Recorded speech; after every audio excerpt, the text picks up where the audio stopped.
Hello, freefrommers. Welcome to episode 2 of the Allergy and Freefrom Show chat with me, Ben Corbett.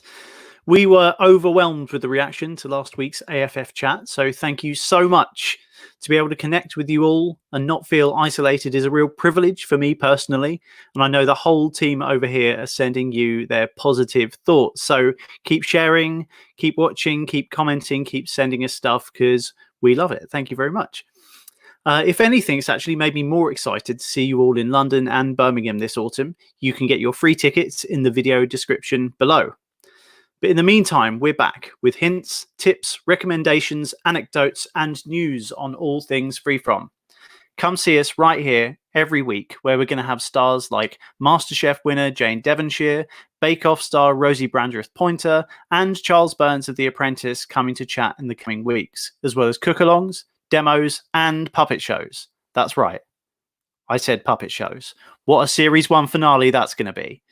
But on to today. Anyone that's visited our shows over the years is going to know our guest today. So many of you have come to rely on her recipes, advice, and general good vibes online. I'd like to welcome to the virtual studio the Gluten Free Blogger, Sarah Howells. Yay! Hey, Sarah. There you go. You did your own cheer. I like that because everyone was cheering at home. That's perfect. Thanks so much for coming on. How are you doing? You all right? Yeah, good. It's nice to speak to someone that's not in my house. Yeah, man. That's the main motivation for doing this, really. Just to be able to speak to someone. Yeah.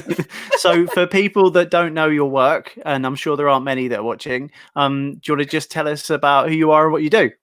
Yeah, so my name's Sarah and I run the Gluten Free Blogger. It started as a blog about 10 years ago now, which makes me feel very old.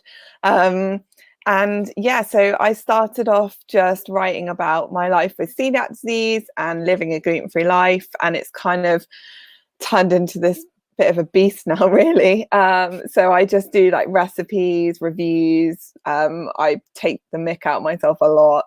Yeah, just try and create like a really positive vibe around being gluten-free. That's so cool. And I'm sure, hopefully, anyone that hasn't checked out your stuff will do after today. Although I imagine everyone that's watching is already a fan. One thing I wanted to ask is, I think one of the things that interested me about talking to you was the fact that you're based over in North Devon, that I'm not jealous about in the slightest. But I guess that being in a rural location during lockdown and being free from or celiac, it's going to be a different experience to someone living in a big city. And I wondered how that was for you, how that's working out. Yeah, it's actually been pretty good. Obviously, I've never lived in a city. I've lived in North Devon all my life, so I don't really know what I would expect if I was living in one. But certainly, I haven't had too much of a problem getting hold of stuff. And actually, what's really come out of this for me is like the amount of local companies that have kind of come out of the woodwork. And really, I've had more luck getting free from stuff from local places than I have from the supermarkets, and it's kind of opened my eyes up to perhaps supporting more smaller independent businesses. We do actually have a local like click and collect thing that started, so a lot of the local actual like wholesale suppliers have clubbed together and you can order everything online and you drive through and they put it in your boot, so you don't have to talk to anyone. Well, you can talk to them, but you don't have to like go near anyone or touch anyone. So that's been really good. Although I brought a fun prop for today. Go on. A word of warning, because I will say that if anyone's struggling, looking at your local wholesalers is a really good idea, because a lot of them can't sell to restaurants because they're all closed. So they're looking for new ways to sell. But the problem is when you order things. So I ordered a bag of icing sugar and I thought, oh, it's just icing sugar. I didn't realize how big it was. That is amazing. So there's going to be icing sugar snowmen in the garden this afternoon, I assume. Oh, nice, nice. It's lovely. But I also bought like a 16-kilo bag of flour from them on purpose, though. I did realize how big that was. Because I do so much baking. I mean, I bought that a couple of weeks ago, and there's been such a demand for gluten-free recipes that actually, like, I've got through about a quarter of it already. That's But amazing. That's really good, because I know that Helen that was watching last week, I don't know if she's watching this week, she's really struggling in a rural location to find stuff. So this click and collect service, that's like not like a supermarket click and collect, that's something different. yeah, so Or this is was it? different. This is a group of local, like independent wholesalers that have clubbed together. I think there's a greengrocer, a few like little boutique businesses, and they've set up their own website. So it's definitely worth looking around where you are, because I think you're more likely to see that in a way in rural areas, because people are trying to come up with new ideas. But yeah, I mean, I haven't really had too much of a problem. We've been really lucky to get deliveries from the supermarket, because I'm actually on the high risk list for a different issue, not my celiac. So that's been helpful to get that. And generally, I know a lot of people around here because of my blog. So I've had a lot of offers of people saying, oh, do you want any stuff? And actually, quite ironically, I put a post up at the beginning of lockdown as a joke, with a toilet roll when everyone was hoarding the toilet rolls, saying like, oh, I'll swap this for a bag of pasta. And about 3 or 4 people turned up with about 4 boxes of pasta for me, gluten-free pasta. So I'm That's sorry if amazing. people couldn't get it in North Devon. It's probably in my house. I mean, I'm based in a village, and I Yeah, know that especially early on when people were struggling, if someone says I need this, chances are within sort of a couple of hours there was half a bag of gluten-free yeah, flour or some pasta or something on people's doorsteps. And I think that's one of the coolest things. I mean, like, you know, there's a lot of really, really awful things going on at the moment, but mm, equally, I think we are also seeing some really positive community stuff, which is really cool. So you yeah. haven't found yourself short of anything in particular? No, I was a bit worried at one point about the flour. I couldn't get it anywhere, and my options online were to basically buy like 6 bags worth, but then obviously getting delivery on top of that is quite a lot. And I was about to get, I think it was a pack of 6 bags of flour from one site, and then I saw my local wholesalers were doing it, and I thought, well, I'd rather support a local business for me personally, and I can literally drive down the road and get it tomorrow. So Yeah. it's kind of a no-brainer, really. But I think it's just looking around to see what you can find. I mean, I think one of the things for me that I found myself compromising on, and it's not necessarily a free from thing. Mm, There are compromises that are having to be made. Like I always check like the food miles when I go to the supermarket and stuff like yeah, that, try and buy things that are in season.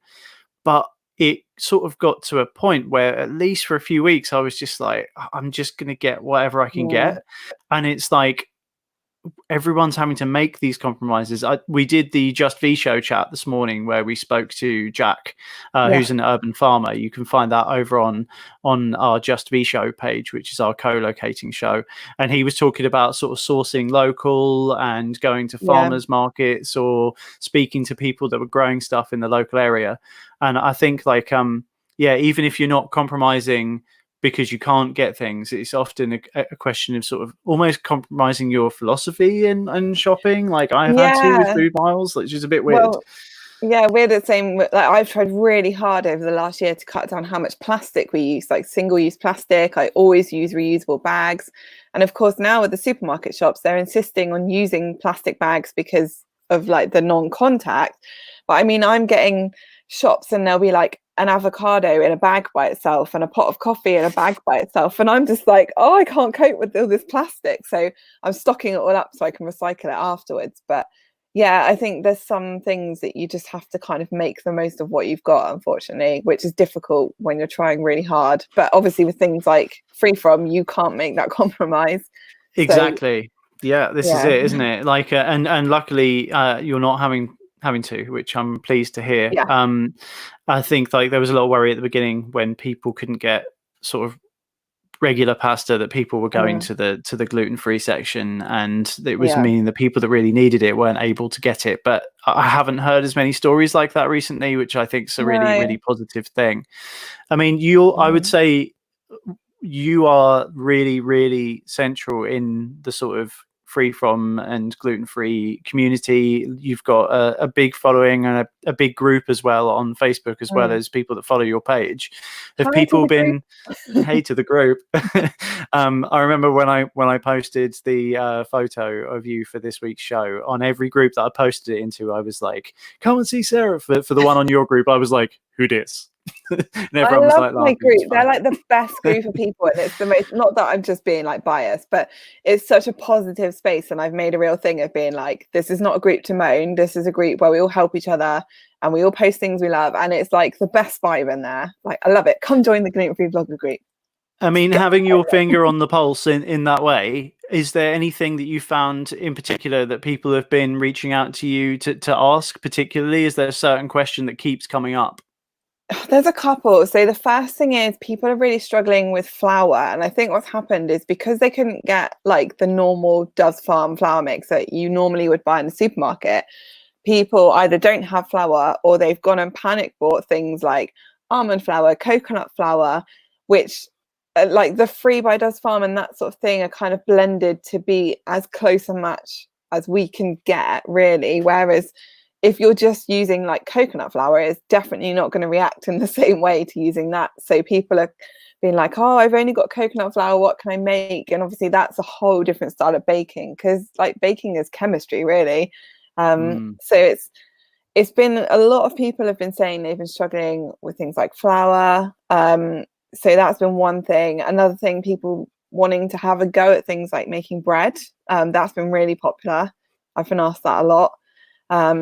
Yeah, I'll jump in and ask you there, actually, because someone did ask what's the best bread recipe. So as we're on the subject, it seems like a good time for me to ask you, what's the best bread recipe that you recommend? If you go to the glutenfreeblogger.com, you will find several choices. I got asked so much about bread. I was like, right, I've never made bread before, really, gluten-free bread. I'm going to make it my mission. And I spent about 2 weeks just making so much bread that I actually can't even look in my freezer right now because it's just full of it. But I've got a couple of recipes. So one thing, and which is another thing I've been asked a lot about, is yeast. I think gluten-free or not, people are struggling to get hold of it. So I created like a soda bread recipe, which is no yeast. You don't have to leave it to prove. You don't have to knead it. You literally throw it together and chuck it in the oven. And it's really simple. And I've done like a video tutorial, and that has been so popular. Like, that's been really, really well received. I've also got like a standard loaf bread recipe as well, which is pretty easy to throw together. If you've got yeast, it's kind of all store cupboard stuff. And then there's the magic dough balls, which I have to mention, have literally gone insane. So there's been a lot of people posting about this mix where you mix yogurt and flour in equal parts to make like a bread dough. And I've seen a lot of people do like naan breads, pizzas, things like that. And I was like, God, I wonder if you could make these into dough balls. So I tried it. Absolute game changer. Like, it is literally, I think it blew up my Instagram at one point. Like, it's been so popular, and it's just the easiest recipe, and it's like proper dough balls. So if you try anything, just try that and then make soda bread, but try the dough balls first. Mate, I have seen those dough balls actually, and I'm definitely going to try them in the next few days. I'm not just saying that. They look amazing. I bought a 5 kilo yogurt from my wholesalers just so that I could make, like, I've made a lot of dough balls. I've used yogurt for duffins before, so like donut muffins, and that works really well. It makes it a really nice consistency. That's sort of what stops it from being like just a muffin or whatever. It's really good using yogurt in your baking. It's a cool idea. It's great. Okay, cool. Now I've also had someone specifically ask about sourdough. Is that something you've ever been able to crack? Do you know what? I've never tried it, and I really want to, but it's just one of those things that I'm like, oh, I should have found time to do this now I'm at home, but I haven't. But I can recommend someone called Naomi Devlin. She is an absolute wizard when it comes to bread and gluten-free baking, and particularly sourdough. So if you want to try sourdough and gluten-free sourdough, I definitely recommend. I think on her Instagram, she's got like a highlight where she like goes through it, but yeah, you definitely should check her out if you want to know about sourdough, because I know nothing. That's what's so awesome about the freefrom community. If you don't know something, then you'll know who the person to pass people on Yeah, to is. Everyone's got their own little sort of speciality. It's really, really yeah, cool. Very cool. it's nice. Um, I guess on the other side of things, that the thing that a lot of people have talked about is mental health under lockdown, and it's something that I know we get a lot of questions about it and people discussing it, and particularly for those that are living free from, those Mm, that are celiac, it's one of those things where just people are anxious about things that they've relied on, or people with allergies, they come yeah, to be worried if they don't get the things that they usually have, or just the same as everybody, everyone's just fed up with being stuck in, not seeing everyone. So how are you brilliant. dealing with that side of things? I think the thing is with eating free from, I mean, I don't have experience so much with the allergies, and I appreciate it's very different when you've got that kind of reaction to things. But for me, it's been like we've never had this much time to experiment in the kitchen and actually fall in love with cooking. And the amount of people that have messaged me, and because they've tried a recipe and they've said, I've wanted to try baking for ages and I've never done it. And now I can't believe how easy it is. And this has always been my kind of philosophy before lockdown, is that just because it's gluten free, it doesn't have to be hard. And actually, so many people are trying baking for the first time and they're just like, like I can make all this stuff and it's amazing. And I'm like, see, this is what I've been telling you. Like, and actually, baking for me is like a great way when you're feeling anxious or down. You can just kind of get in the kitchen, get some music on, get in the zone, and just like create something. And then you get to eat it afterwards, which is like the best part. So I think like definitely I found baking, obviously I do it for my job, for my blog, but actually it's been a great way to kind of get through the mental side of it. And the sunshine's been amazing as well. Like just if you can even stick your head out of a window, I found that's helped a lot. And like I think taking up hobbies during lockdown has become a real thing. Mm, But the main issue that I've had with, say, a painting or whatever is that when I've finished it, I can't eat it. So that is an issue. it's been a major problem for me, and that's why I think baking's obviously the way forward. Yeah, plus it's a great time to just experiment with kind of things that have been in your cupboard for ages, and you're like I've got found things in the back of my cupboard that I'm like, I didn't know I had this. And because I can't just go, I'm terribly guilty of just being like, I can't be bothered to cook, I'm just going to go to Sainsbury's and get something else. And now I can't do that. Mm. It's made me cook from my cupboards, and it has actually been really enjoyable to just cook from scratch every night and come up with Okay, new give us an stuff. example. Give us an example. Something that you've made where you've just found something in the cupboard and stuff that you've got left over. Yeah, so I mean, pasta's a great example. I know people struggled to get that, but I think it's easier to find now. And the amount, like, I used to be one of those people that I would put anything in a pasta dish and just be like, oh, this is actually really nice. Um, and I haven't done that for so long. So actually, just looking through the cupboard and being like the other day, I found like olives and capers and tomatoes, and I was like, oh, if I throw all this together with some tuna, makes an amazing pasta sauce. It took me like 10 minutes to make. And it was something that was so easy. It would have taken me that long to drive to Sainsbury's to get something else anyway. So Yeah, you know it. yeah, Okay, I'm going to go through a few more of these questions I've got coming yeah. up. So Tom says, what's the best naturally gluten-free lockdown cook-at-home dish for you? Oh gosh. I have really enjoyed making like this rice noodle dish that there'll be a recipe coming out soon. But it's basically the idea of it is peanut butter, soy sauce, chili sauce, mix it all together, fry off some tofu or chicken, but I've really come to enjoy tofu at the moment. And some stir fry veg, which I've been buying frozen, which is also a great tip. Buy lots of frozen veg because it's a game changer. Throw it all together, chuck some rice noodles in.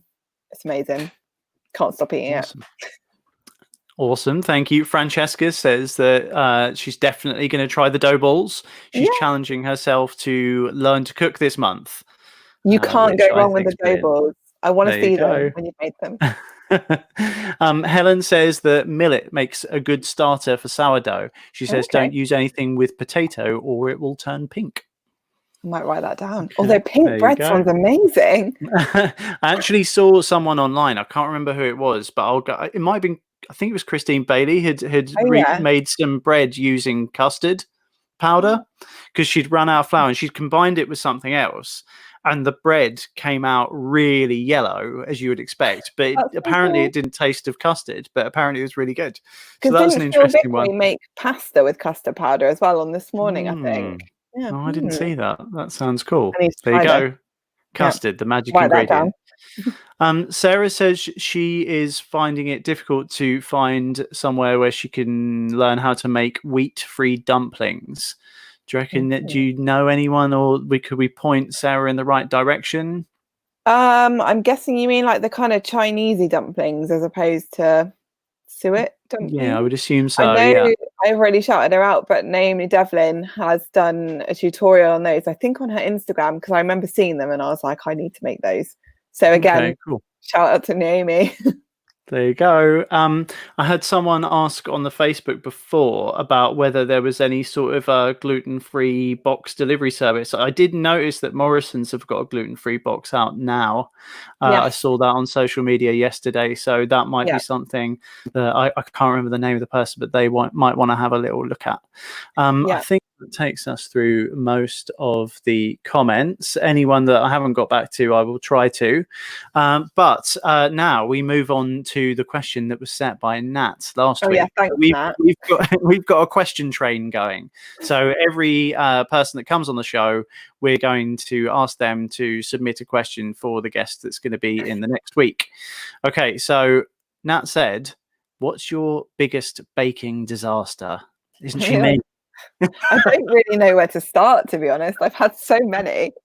I mean, I've had 2 very epic disasters in the last week.